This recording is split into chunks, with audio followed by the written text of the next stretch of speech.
A warm welcome to 84 TV Radio News Update coming to you from Abuja, Nigeria's capital city. I am Anthonyetta Kalunta.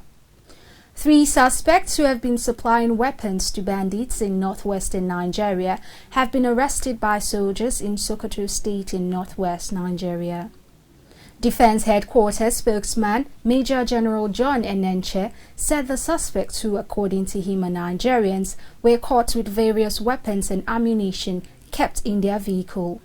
The suspects are under investigation and would be handed over to the right prosecuting agency.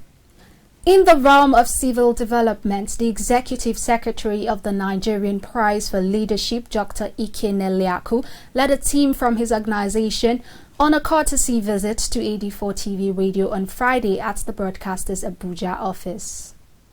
The team met with the management of 84 TV Radio headed by its managing director, Dr. Jacob Alada.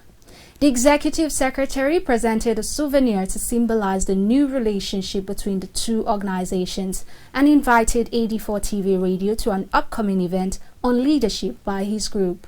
Dr. Alada expressed appreciation for the visit and the opportunities it presented to both sides. The Nigerian Prize for Leadership pursues the objective of recognizing outstanding leadership at various levels of society.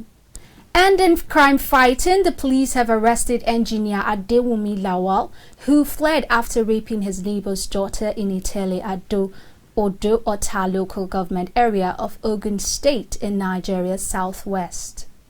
Adewumi allegedly broke into the neighbor's house and raped the 16-year-old girl whose mother had traveled.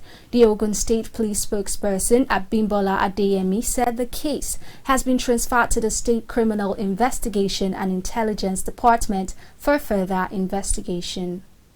Some happy news from Energy Supply as the Transmission Company of Nigeria, TCN, reportedly records an improved national peak of 5,420.30 megawatts. The company says it is the highest ever recorded in the nation's power sector to date, and it exceeds the previous peak of 5,377.80 megawatts recorded on the 1st of August 2020 by 42.50 megawatts.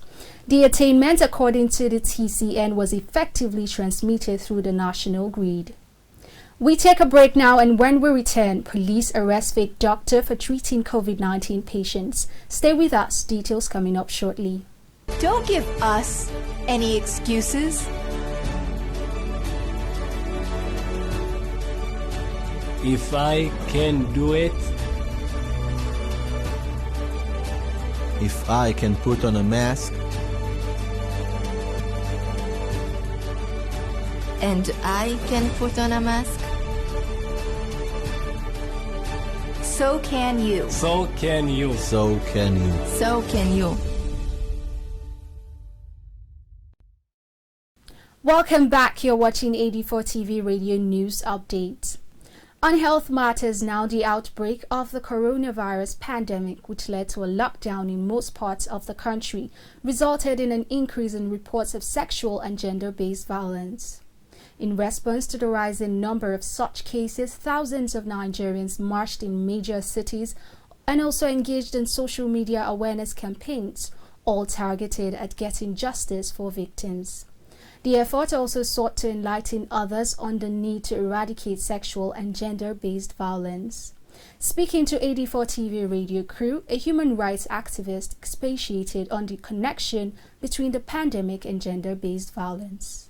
The primary issue of sexual and gender-based violence, it is very easy for situations like this to give rise to increased brutality. And in a society, women are at, the forefront of being victims to increased brutality, while not being at the forefront of actually dishing out that brutality. So that was the angle. You have families endangered, you have people locked up with their abusers, you have women who need places to go, women who are pregnant. If you remember at the time the first lockdown happened, and even pregnant women didn't know whether to go to the hospital. Access to antenatal, access to antenatal care, amongst so many things. So underneath this pandemic is several other kinds of pandemics, and this is this is it. The fallout from this is how it affects women. And it was important that in the response to COVID-19, these things were considered on the same parallel level. Let's consider the health, then we'll come back. No, you would find out that more people would have been affected by other things resulting from secondary, results of the pandemic than the health matter itself, especially with respect to Nigeria.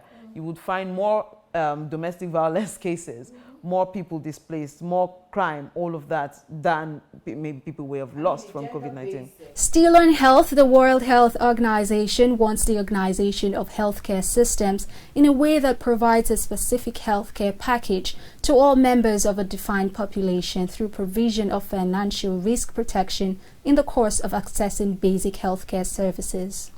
Director, Policy and Advocacy, Nigerian Health Watch, Ifeanyi Nsofor, asserted the stance of the WHO and communicated his view on the feasibility of universal health care in Nigeria. Universal health coverage is everyone, that's why it's universal, having access to health care when they need that health care.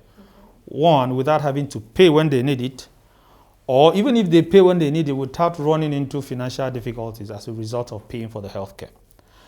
And it's also good to stress that universal health coverage is not a destination, it's a journey.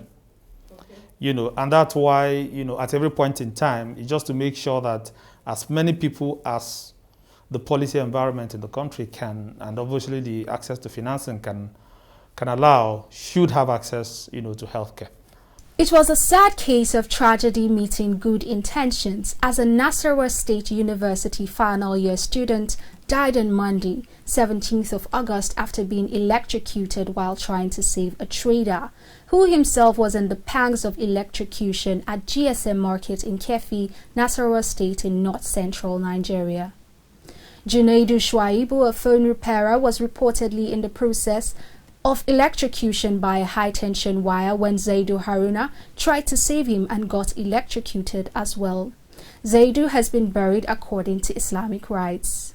The wife and 2 children of a dead COVID-19 victim reportedly committed suicide after being stigmatized by friends and relatives following the family's breadwinner's death. 50-year-old Parimi Snunitha and her son Narasaya Panikomar and daughter Lakshmi Arpana, all Indians, jumped off a bridge and ended their lives. The police discovered their car and a suicide note which said the mother and her children went into depression from humiliation by relatives and friends and decided to kill themselves. The police are still trying to find their bodies in the river. Remember, coronavirus is real. Ensure you wash your hands regularly. Use alcohol-based hand sanitizers. Wear your masks besides maintaining social distancing. That's it on 84 TV Radio News Updates, coming to you from Abuja, Nigeria's capital city. You can join the conversation on our website at www.84tvradio.com. Please follow us on our social media platforms at 84TV Radio on Facebook, Twitter, LinkedIn, and Instagram. Also, don't forget to subscribe to our YouTube channel at 84TV Radio as well. Many thanks for watching. I am Anthonyetta Kalunta. We love you, 84 TV Radio.